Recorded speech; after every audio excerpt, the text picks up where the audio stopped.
نحمده ونصلي على رسوله الكريم اما بعد فاعوذ بالله من الشيطان الرجيم بسم الله الرحمن الرحيم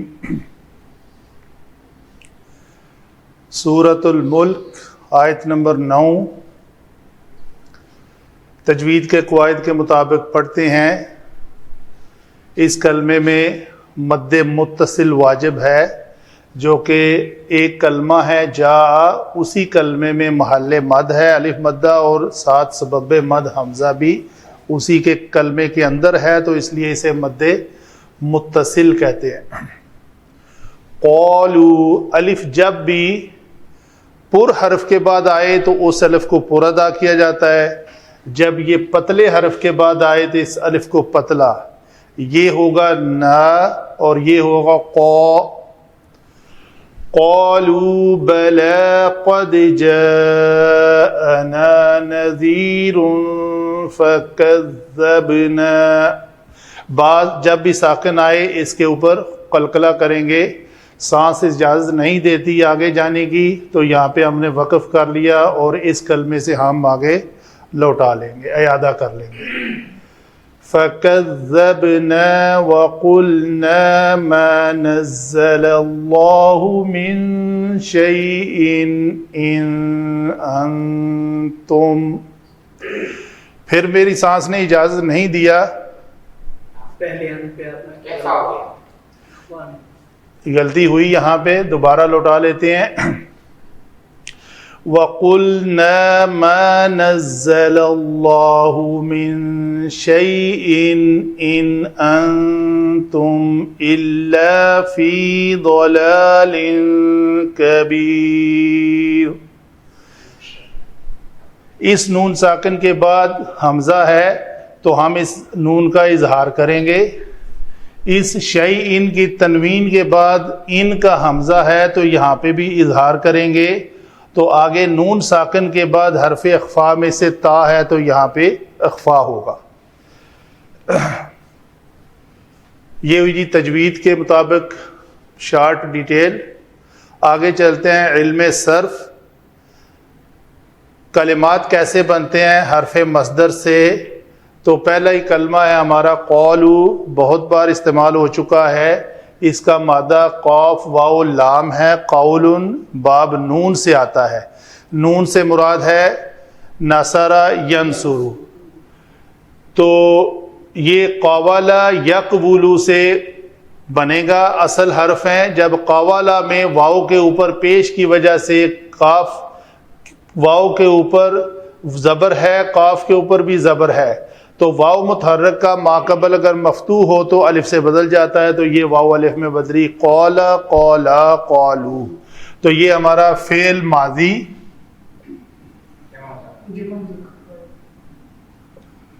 جمع مذکر غائب۔ بلا حرف ایجاب ہے، کسی بھی نفی سوال کے، کسی جو سوالیہ انداز ہو لیکن نفی میں ہو، اس کے جواب میں یہ بلا آتا ہے، ان کو حرف ایجاب کہتے ہیں، اور یہ ٹوٹل جو ہیں وہ 7 ہیں، نعم، بلا، ای، اجل، جیری، لا، انا، یہ ایک مصنف نے لکھے ہیں، تو ہر ایک کی اپنی اپنی خصوصیت ہے، کہاں پہ کون سا استعمال ہوتا ہے۔ تو آگے ہے قد، یہ حرف تحقیق ہے، کثرت سے فعل ماضی کے سے پہلے آتا ہے۔ جا، جیم یا حمزہ سے، جایا آ سے، یا متحرک ماقبل جیم مفتوح کی وجہ سے یا الف میں بدلا، تو یہ لفظ بن گیا جا آ، یہ لفظ بنا ہمارا علم صرف کے مطابق۔ پھر ہم نے علم تجوید کو دیکھا تو پتہ چلا کہ یہ الف مدہ ہے، یہ محل مد ہے، اور اس کے بعد میں سبب مد ہوتا تو ہم اس کے اوپر مد ڈالتے، اگر نہ ہوتا تو نہ ڈالتے، تو یہ حمزہ جو ہے یہ سبب مد میں سے ہے۔ سبب مد 2 ہے، ایک حمزہ اور ایک ساکن حرف، تو یہاں پہ چونکہ سبب مد بھی موجود ہے اس لیے ہم نے آگے اوپر مد ڈال دی. تو مد جو آئی ہوئی ہے یہ حرف علم تجوید کے مطابق ہے، نہ کہ علم صرف. علم صرف سے اس کا کوئی لینا دینا نہیں ہے. تو یہ ہوئی بات تجوید کی. ساتھ میں ناف یہ ضمیر ہے جی، اس کو ہم نے منصوب متصل کہا، اپنی مرضی سے نہیں، قاعدے کے مطابق. جب یہ نام ضمیر مشترک جس کے 14 صیغے ہیں ہو ہما ہم سے لے کے نا تک، یہ آخری ہے جمع متکلم کا صیغہ نا، جب بھی یہ فعل کے بعد آئے تو یہ ہمیشہ منصوب ہوتی ہے. نذیر نون ذال را، انتباہ دینے والا، متنبہ کرنے والا، ڈر سنانے والا، ڈرانے والا، تو یہ فاعل کے وزن پر نذیر.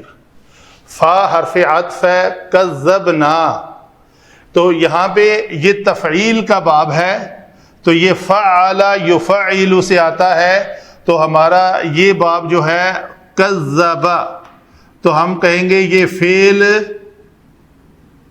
ماضی ہے. ٹھیک ہے جی. فعل ماضی صیغہ کون سا ہے جی؟ جمع متکلم. جمع متکلم. کذبنا، کذبت، کذبنا. ابھی یہ دیکھیں کہ اس کے بعد بھی ایک نا ضمیر ہے، یہاں پہ بھی یہ نا ضمیر ہی تھی. ان دونوں نا میں فرق ہے. یہ ضمیر جو ہے یہ ضمیر مرفوع متصل ہے، اور یہ ضمیر نا منصوب متصل ہے. تو ان کو منصوب اور مرفوع کہنا ہمارے اختیار میں نہیں ہے. قواعد علم صرف و نحو کے مطابق ہم فیصلہ کرتے ہیں کہ فعل جسے ہم فعل ماضی کہتے ہیں اس کے اگر بعد یہ اضافی طور پہ آئے تو اس کو کہتے ہیں منصوب متصل، اور اگر فعل ماضی کے کلمہ کا وہ حصہ ہو اس نا کو کہتے ہیں ضمیر مرفوع متصل. یہ نا جو ہے یہ ہو ہما ہم ضمیر کا حصہ ہے، نون الف نا اکیلا، اور یہ نا جو ہے وہ نا نہیں ہے. اس نا کو کذب کے بعد جوڑا ہوا نہیں ہے ہم نے، یہ اپنا حصہ ہے فعل ماضی کے کلمے کا، اس لیے یہ مرفوع ہے. تو آئندہ انشاءاللہ آپ کو پہچان ہو جائے گی نا، فعل ماضی کے کلمے کا حصہ ہو یا دوسری ضمیر مشترک کسی فعل ماضی کے بعد آئے. جو آپ کو کنفیوژن ہوئی ہے وہ یہ تھی، یہ ہے کذبنا. اگر یہ کذبا نہ ہوتا تو پھر ہم ہوتا فعل کذبا، فعل ماضی واحد مذکر غائب کا صیغہ، اس کے بعد نا ضمیر پھر یہ یہی آنی سی جیسے جا نا کے بعد آئی ہوئی ہے. تو گویا با کا ساکن ہونا اور با کا متحرک ہونا کتنی اہمیت رکھتا ہے قواعد تجوید کے مطابق. قرآن پاک کو کہنے کو تو یہ چھوٹی سی غلطی ہے کہ با متحرک تھی ہم نے ساکن کر دیا، لیکن اس کا معنی پہ کتنا اثر پڑتا ہے. واو عطف ہے، قلنا یہ پھر قالو وہی صیغہ ہے، اس پہ میں بات نہیں کروں گا، فعل ماضی ہے اور جمع متکلم کا صیغہ ہے. ما نافیہ ہے، نزل باب تفعیل ہے، فعل کے وزن پر فعل ماضی واحد مذکر غائب کا صیغہ. اللہ اس میں جلالہ من حرف جر زائدہ للعموم، زائدہ جو ہے عموم کے لیے آتا ہے.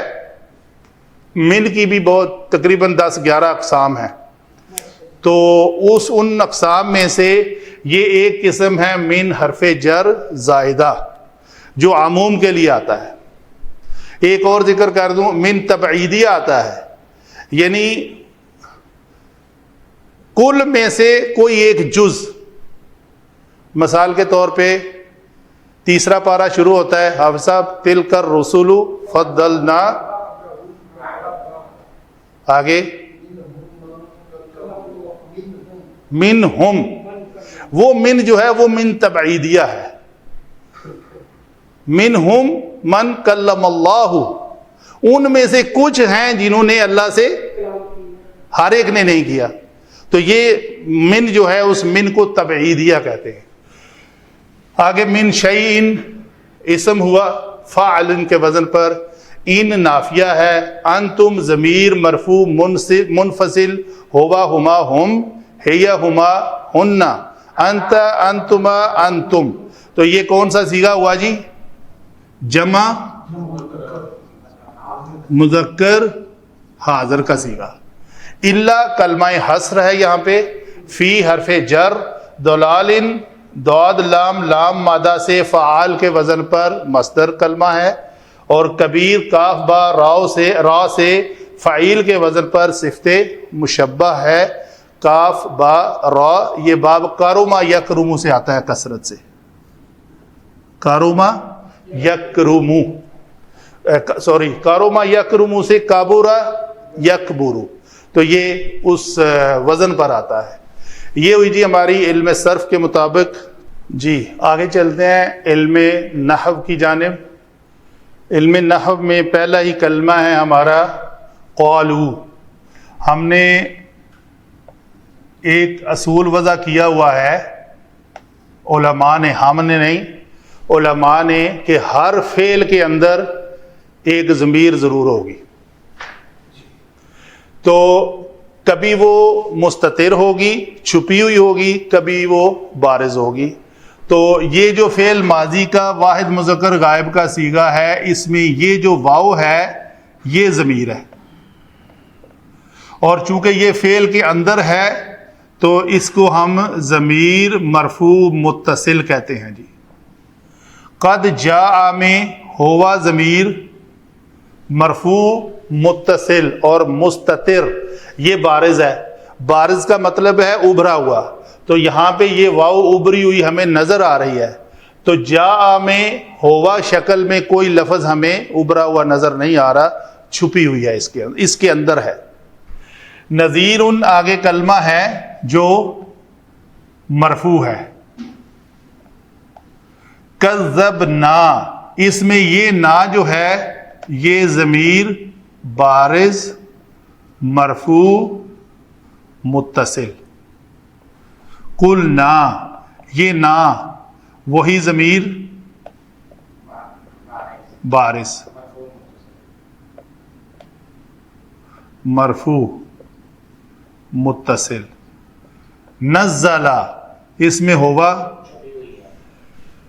من شیئن ان انتم، یہ ہم نے کہا مرفوع ہے.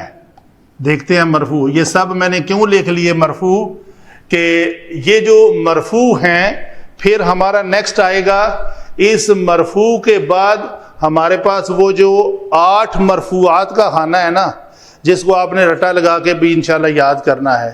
کیا؟ فاعل، نائب فاعل، مبتدا، خبر، 4 ہو گئے. لائے نفی جنس اور لا و ما مشابہ با لیسا. لائے نفی جنس کی خبر مرفوع ہوتی ہے اور دوسرے لا کا اسم مرفوع ہوتا ہے. ٹھیک ہے. اسی طرح ان کی خبر مرفوع ہوتی ہے اور کانا کا اسم مرفوع ہوتا ہے. یہ ہیں 8 مرفوعات. تو آپ تھوڑی سی محنت کر کے یاد کر لیں. یہاں پہ یہ مرفوع ہو کر یہ فاعل بن رہا ہے، اس فاعل نے یہ فعل کرنا ہے. قالو، انہوں نے کہا. یہ پیچھے آیت آ رہی ہے نا سورہ ملک کی، کون سی؟ جب وہ دوزخی دوزخ کے گیٹ پر پہنچیں گے، تکاد تمیز من الغیظ کلما القی فیہا فوج سألہم خزنتها، ان کے داروغے، جہنم کے داروغے ان سے پوچھیں گے الم یاتکم نذیر، کیا تمہارے پاس کوئی ڈرانے والا آیا نہیں تھا، جس کا ڈر سن کے اللہ کی طرف راغب ہو جاتے اور اللہ کے حکم کے تابع ہو جاتے، اس رسول کو مانتے کہ یہ اللہ ہی کی طرف سے ہے. تو کیا تمہاری طرف سے کوئی نہیں آیا تھا؟ وہاں پہ وہ جواب دیں گے قالو وہ کہیں گے کیا بلا کیوں نہیں آیا تھا. اس وقت مان جائیں گے لیکن ماننے کا فائدہ کہاں. بلا قد تحقیق جا نا.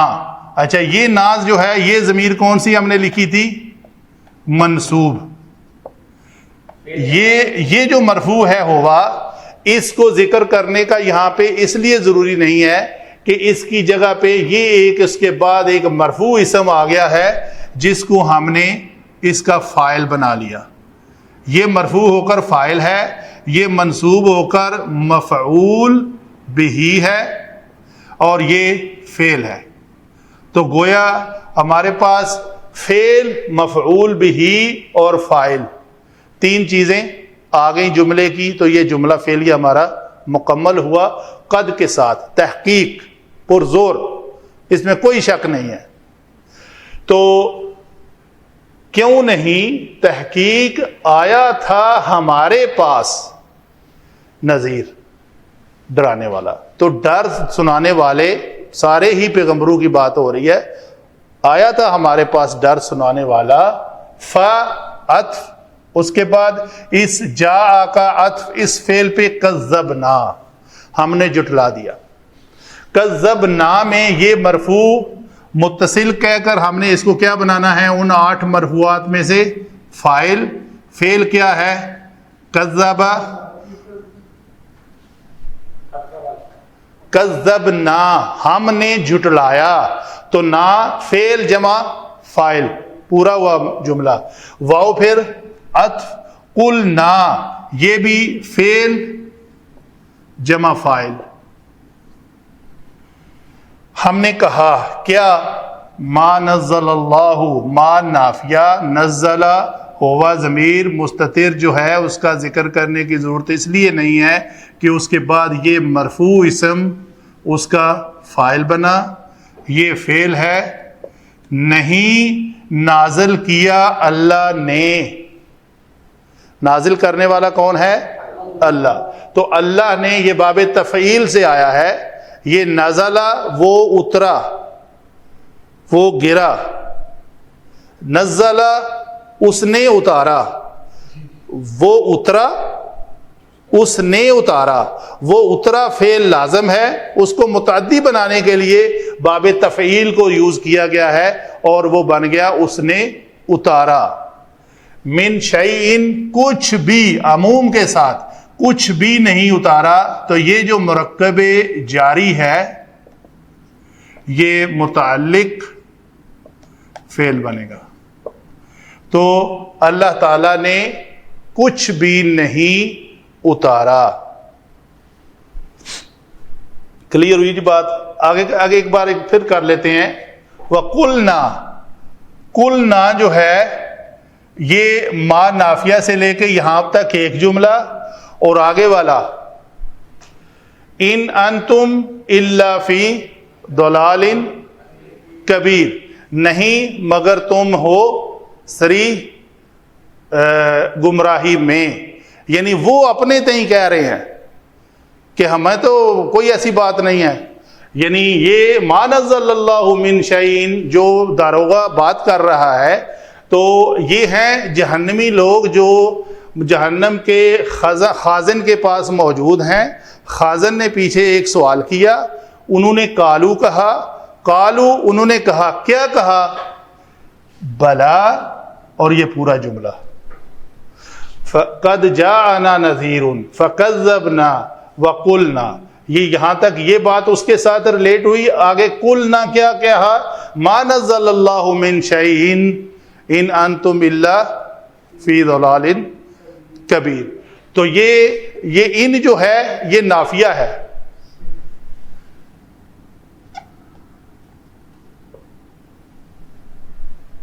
انتم مرفوع ہو کر یہاں پہ مبتدا بن رہا ہے. سوائے فی ضلال کبیر, نہیں ہو تم کھلی گمراہی میں. اچھا جی, کلمہ حصر کا کیا معنی ہوتا ہے؟ انتم جو مخاطبین ہیں ان کے گرد ایک دائرہ لگا دیں. یہ انتم ہے جو اس کے اندر ہوں گے، جو اس کے اندر جو محصور ہوگا، جو اس دائرے کے اندر اس اللہ کے ذریعے صرف یہ انتم ہی ہیں جو فی ضلال کبیر ہیں، باقی نہیں ہیں. تو یہ مراد ہے کلمہ حسر سے. فی ضلال کبیر، یہ کیا بنا جی؟ مرکب توصیفی. مرکب توصیفی ہو کر اس جارہ کے ساتھ مجرور، تو یہ مرکب جاری ہو کر اس جملہ اسمیہ کی خبر کے متعلق ہوا. ایک رائے. نمبر 2، یہ خود مرکب جاری ہو کر خبر بنا. مرکب جاری کی اور شبہ جملہ کی اور جملہ کی آگے دونوں قسمیں خبر بننے کی اہل ہیں. تو نہیں ہو مگر تم بڑی گمراہی میں، ضلال. تو یہ بات ہوئی جی آیت نمبر 9 کے مطابق ساری تفصیل سے صرف النحو. اللہ تعالی ہمیں ان